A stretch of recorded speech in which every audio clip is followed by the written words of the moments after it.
শান্তিপূর্ণ ভোট নাকি আশঙ্কার মেঘ, কি ঘটবে কালীগঞ্জের উপনির্বাচনে? আজ অর্থাৎ বৃহস্পতিবার সকাল থেকে কালীগঞ্জ বিধানসভা কেন্দ্রে কিন্তু চলছিল চাপা উত্তেজনা। এই উপনির্বাচনের গুরুত্বপূর্ণ দিনে কালীগঞ্জ বিধানসভার বুথে উপস্থিত হন প্রার্থীরা এবং সেখানে এসে তারা তাদের ভোটাধিকার প্রয়োগ করে। তার পরবর্তীতে আমরা দেখতে পেয়েছি সকাল থেকেই কিন্তু যে প্রথম সারির প্রার্থীরা আছেন তারাও কিন্তু বুথে এসে তাদের ভোট প্রয়োগ করে তাদের মন্তব্য ব্যক্ত করেন। পারিবারিক ঐক্য তুলে ধরে তৃণমূল কংগ্রেস প্রার্থী আলিফা আহমেদ তার পরিবারের সকল সদস্যকে সঙ্গে নিয়ে কালীগঞ্জ বিধানসভা কেন্দ্রে অন্তর্গত মীরা গার্লস হাই স্কুলের ৮০/২১ নম্বর বুথে নিজেদের গণতান্ত্রিক অধিকার প্রয়োগ করেন। ভোট দেওয়ার পর আলিফা আহমেদ সংবাদ মাধ্যমের মুখোমুখি হয়ে ভোট প্রক্রিয়া নিয়ে সন্তোষ প্রকাশ করেন। মানুষ স্বতঃস্ফূর্তভাবে ভোট দিচ্ছে। তিনি জোর দিয়ে বলেন তার কণ্ঠে ছিল আশাবাদ, এখনো পর্যন্ত কোনো অশান্তির বাতাবরণ নেই। তিনি আরও জানান এই যে উপনির্বাচন শান্তিপূর্ণ ও সুষ্ঠুভাবে সম্পন্ন করার জন্য সশস্ত্র পুলিশ বাহিনী এবং কেন্দ্রীয় বাহিনী মোতায়েন করা হয়েছে। আহমেদ দৃঢ় আশা প্রকাশ করেন যে পুরো উপনির্বাচন কোনো অপ্রীতিকর ঘটনা ছাড়াই সম্পূর্ণ হবে।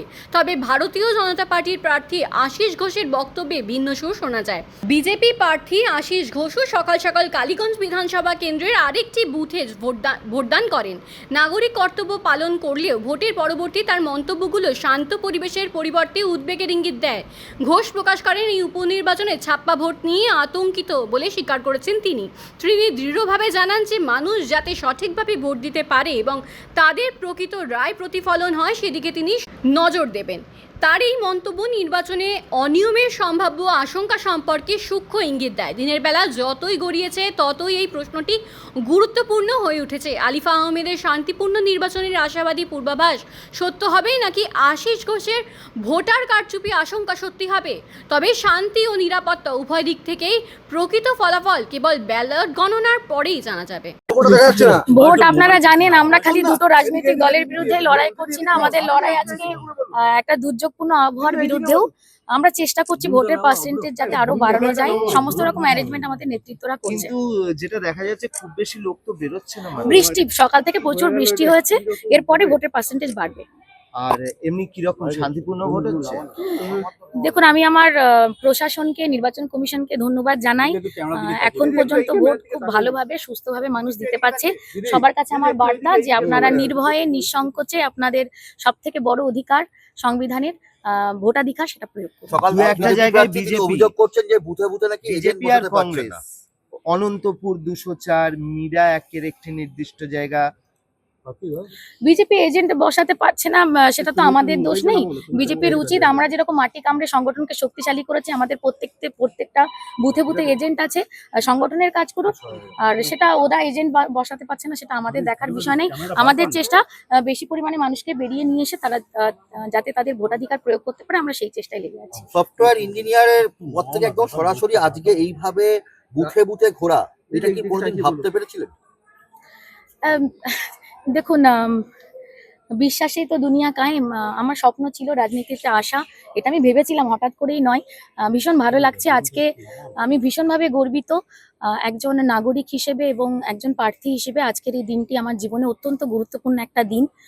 এবং আপনারা জানেন যে একটা মানে দেশে সংবিধানের সব থেকে বড় যেটা অধিকার সেটা হচ্ছে ভোটাধিকার, সেটা আমি প্রয়োগ করতে পেরেও গর্বিত, খুশি। এবং আমি মানুষকে আহ্বান জানাচ্ছি, আপনারা সকলে আসুন, ভোট দিন এবং একটা শক্তিশালী উন্নয়নমুখী এবং সহানুভূতিশীল কালীগঞ্জ গড়ে তুলুন।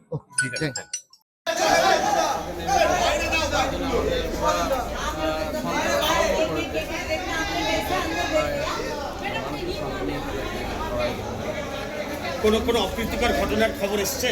হ্যাঁ, মিরাতে খবর এসেছে, ওরা বিরোধী এজেন্ট ভোট দেয়নি, ওটা আমি এখনই।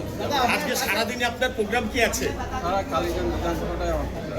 আপনার পাশে বুথেই ইভিএম খারাপ, এখনো পর্যন্ত মানুষ ভোট দিতে পারছে দেখুন, এটা তো এদের কালচার। এই যে আমাদের সকাল সকাল যে জনগণ স্বতঃস্ফূর্ত ভোট দিতে বার হয়েছে, যার জন্য ওরা একটা পরিকল্পনা করে এই ইভিএমটা খারাপ করে রেখে যাতে জনগণ ক্ষিপ্ত হয়ে বাড়ি চলে যায়, সেই ভোটারগুলো আমাদের যাতে না আসে সেটা আমরা দেখছি।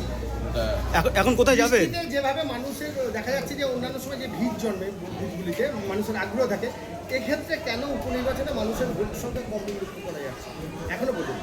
দেখুন, আজকে তো দুর্যোগ একটু ইয়ে হবেই, কিন্তু নির্বাচনে এরা তো ভোটটাই মানুষের যে গণতান্ত্রিক অধিকার সেটাকে প্রয়োগ করতে যান, যার জন্য মানুষ বাড়ি থেকে বার হয় কম, কিন্তু এবার অন্যরকম হবে।